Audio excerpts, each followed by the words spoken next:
करण्यात आले। जुलै महिन्याचा निधी रक्षाबंधनाच्या पूर्वसंध्येला मिळणार आहे। लाडक्या बहिणींच्या बँक खात्यात हा हप्ता जमा होईल। मंत्री अदिती तटकरे यांनी एक्स पोस्टद्वारे ही माहिती दिली। वर्षी राखी पौर्णिमेला प्रत्येक बहीण आपल्या भावाला राखी बांधते, पण तुम्ही तुमच्या या दादाला हजारो राख्या बांधून मला जगातील सर्वात भाग्यशाली भाऊ, भाग्यशाली दादा बनवलंय। या वर्षीची राखी पौर्णिमा मी कधीही विसरू शकणार नाही। तुम्ही दिलेल्या प्रेमानं आणि माझ्यावर दाखवलेल्या विश्वासानं माझी जबाबदारी आता लाख पटीनं वाढली आहे। तुम्ही दाखवलेला विश्वास सार्थ ठरवण्यासाठी, तुम्हाला लाभ आणि त्यातून बळ देण्यासाठी तुमचा दादा तसोभर देखील कमी पडणार नाही, हा माझा वादा आहे आणि तो मी शेवटपर्यंत निभावणार। 3 महिन्यापूर्वी जेव्हा मी महायुतीच्या सरकारच्या वतीनं राज्याचा अर्थसंकल्प सादर केला, तेव्हा मी शेतकरी, कष्टकरी, युवक युवती आणि विशेषतः माझ्या लाडक्या बहिणींच्यासाठी काही महत्त्वाच्या योजना जाहीर केल्या। तुमचा हा दादा नुसत्या योजनांचा घोषणा करून थांबला नाही, तर त्या योजनांची अंमलबजावणी सुद्धा केली। या सर्व योजनांच्या मध्ये सगळ्यात महत्त्वाची योजना म्हणजे लाडकी बहीण योजना।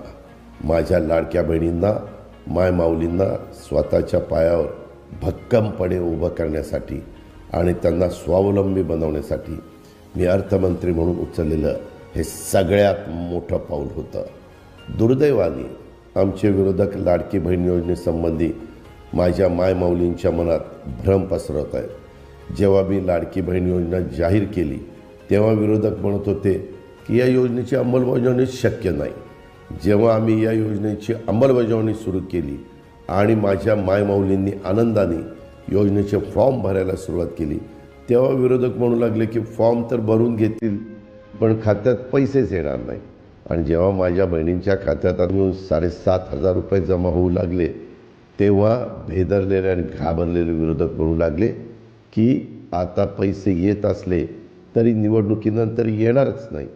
आमचे विरोधक प्रत्येक वेळी खोटा, बिनबुडाचा प्रचार करतात आणि तुमचा दादा तुम्हाला दिलेल्या शब्दाप्रमाणे तुमच्या खात्यात पैसे जमा करत राहिला आणि यापुढेही तुमच्या खात्यात दर महिन्याला न चुकता पैसे येत राहतील।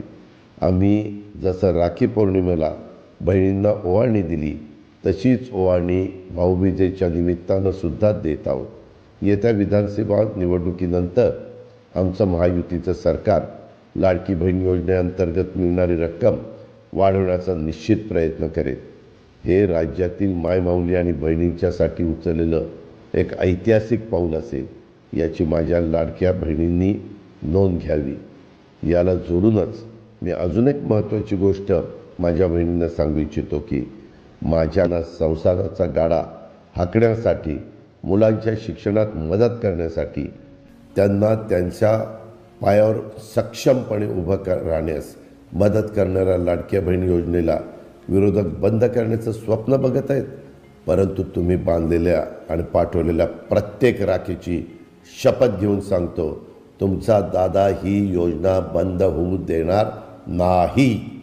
निवडणुकीच्या वेळी विविध पक्ष एकमेकांवर अनेक आरोप करतात, एकमेकांच्यावर हल्ले देखील करतात, पण मला असं वाटतं की विरोधक लाडकी बहीण योजनेबद्दल खोटी माहिती पसरून मायमाऊलींचा अपमान करत आहेत, भीतीचं वातावरण पसरत आहेत।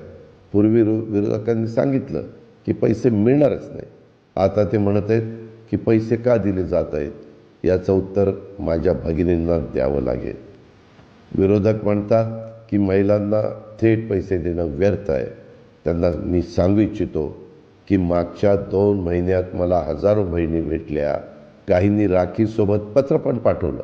त्या प्रत्येक संवादात, त्यांनी लिहिलेल्या प्रत्येक पत्रात माझी भगिनी त्यांना मिळत असलेल्या रकमेतून त्या काय करणार आहेत हे मोठ्या आनंदाने सांगत होत्या, लिहित होत्या।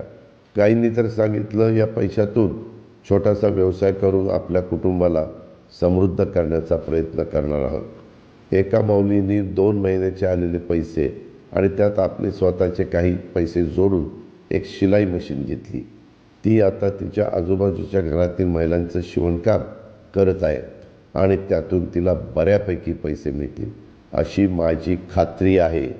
काही भगिनींनी सांगितलं की त्या या योजनेच्या पैशाचा वापर आपल्या मुलामुलींच्या शिक्षणावर, शैक्षणिक साहित्य विकत घेण्यावर करतायत. माझ्या एका भगिनीनं या पैशातून राखी पौर्णिमेच्या महिन्यात राखी बनवण्याचं साहित्य विकत घेऊन त्या राख्या बाजारात विकल्या आणि त्यातून चांगले पैसे जमवले आणि तेही हे सर्व काही मोठ्या आनंदाने मला सांगत होती. अशी हजारो उदाहरणं आम्हाला आज राज्यभर पाहायला मिळत आहेत. याचा आम्हाला सार्थ अभिमान आहे. महाराष्ट्रातील करोडो महिलांच्या स्वप्नांसाठी आणि त्यांच्या मुलामुलींच्यासाठी, भविष्यासाठी लाडकी बहीण योजना एक आधार बनत आहेत. याचा मला अत्यंत आनंद होत आहे. म्हणून विरोधकांना माझी हात जोडून विनंती आहे की तुम्हाला मला जी शिवीगाळ करायची आहे ती निश्चित करत राहा, पण लाडकी बहीण योजनेच्या माध्यमातून करोडो कुटुंबाचे स्वप्न जोडले गेले आहे. कृपया या योजनेसंदर्भात खोटी माहिती पसरून त्या स्वप्नांची राख रांगोळी करू नका. आणि मला खात्री आहे महाराष्ट्रातील माझ्या बहिणी, मायमाऊली ही योजना बंद करणे तुमच्या प्रेमासाठी आणि आशीर्वादासाठी पुन्हा एकदा